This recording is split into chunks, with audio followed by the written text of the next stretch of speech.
La réadaptation neurologique s'adresse aux patients atteints d'une maladie du système nerveux central ou périphérique, aiguë comme un accident cérébral vasculaire ou chronique comme un sclérose en plaques ou une maladie de Parkinson. Elle s'adresse également aux patients ayant eu une intervention neurochirurgicale et qui nécessite une réadaptation.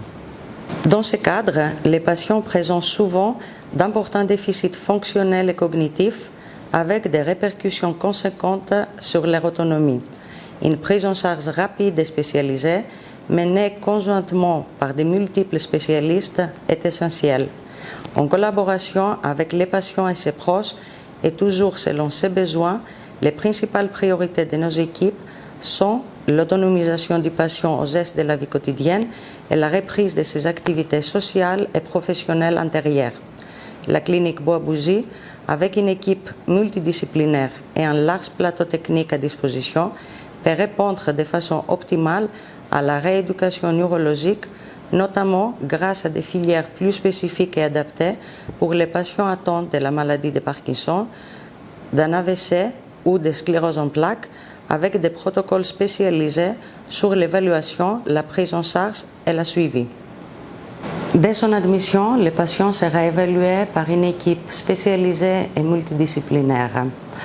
Avec une collaboration étroite avec les patients et ses proches tout au long de son séjour, un projet thérapeutique sera établi et ajusté une fois par semaine en fonction de son évolution. Après la prise en charge du médecin, c'est au tour du physiothérapeute. Il va faire un bilan initial du patient au niveau articulaire, musculaire, neurologique et aussi le bilan de la douleur. De ce bilan de départ, on va créer un programme de rééducation qui sera le plus adapté aux objectifs du patient. Et les objectifs, on va les fixer au jour du 3e jour d'arrivée du patient dans la clinique afin de pouvoir retrouver le niveau de vie antérieur ou alors d'adapter au mieux pour le retour à la maison. En physiothérapie, notre objectif sera la récupération et l'entretien du mouvement pour permettre un retour à la vie antérieure, parfois d'une manière adaptée.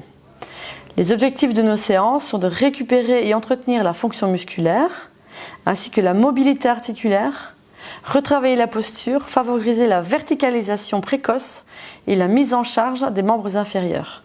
On pourra aussi travailler la proprioception, l'équilibre et la coordination, afin d'intégrer tout ça dans un schéma corporel pour mieux favoriser les déplacements. Les séances de physiothérapie peuvent être variées car nous disposons de tout le matériel de rééducation nécessaire.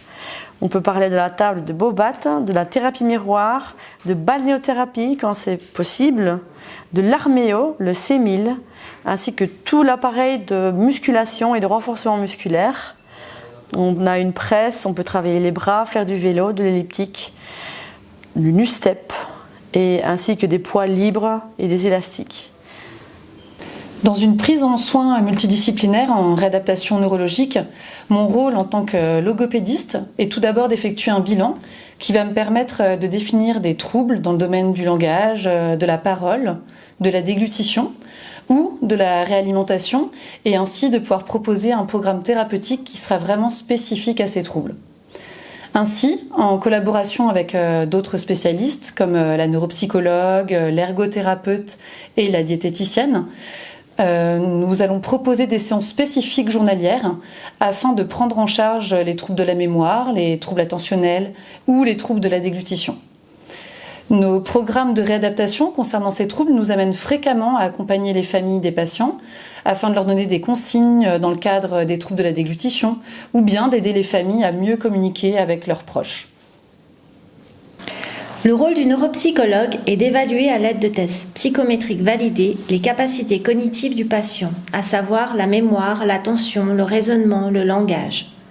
Cette évaluation va permettre de déterminer pour chaque patient non seulement un profil cognitif, mais aussi les capacités qui sont préservées et les capacités déficientes. Cela va nous permettre également d'élaborer un programme individualisé de rééducation neuropsychologique en collaboration avec le patient en prenant compte ses besoins et ses plaintes. Il s'agira principalement de stimuler les fonctions cognitives atteintes par le biais de méthodes reconnues, comme les exercices papier-crayon, les mises en situation ou contourner un problème en proposant des stratégies de compensation.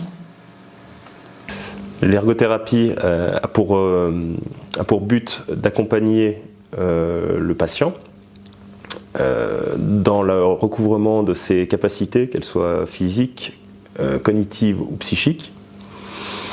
Tout cela va être mis en œuvre pour que la personne retrouve de l'autonomie dans ses activités de vie journalière, notamment en neurologie. On retrouve 3 cas qui reviennent très souvent, c'est-à-dire les AVC, accidents vasculaires cérébraux, les TCC, qui sont les troubles crânio-cérébraux, et les maladies neurodégénératives, comme notamment la sclérose en plaques. Toutes ces atteintes neurologiques peuvent amener plusieurs difficultés au quotidien, que ce soit au niveau physique, fonctionnel, cognitif. La première étape pour l'ergothérapeute est de rechercher les origines de l'atteinte et d'identifier les déficits au niveau physique, cognitif ou psychique provoqués par ces atteintes. Il va ensuite définir les répercussions fonctionnelles que provoquent ces déficits en utilisant notamment une batterie d'évaluation. C'est qu'après cette étape que la phase de réadaptation proprement dite peut démarrer. On va aussi s'orienter dans le conseil et l'explication des procédures de sécurité et tout ce qui peut aider à la conservation des capacités de la personne. Enfin, on va enseigner des stratégies de compensation et présenter les différents moyens auxiliaires. Une intervention en ergothérapie précoce et axée sur les besoins du patient permet de maximiser le potentiel de récupération et préserver ainsi l'autonomie du quotidien. Notre plateau technique, composé entre autres d'appareils des plus performants de ces domaines, tels que les C1000 et l'Arméon, ainsi qu'une installation de balnéothérapie, nous permet, selon les besoins, d'optimaliser notre prise en soin.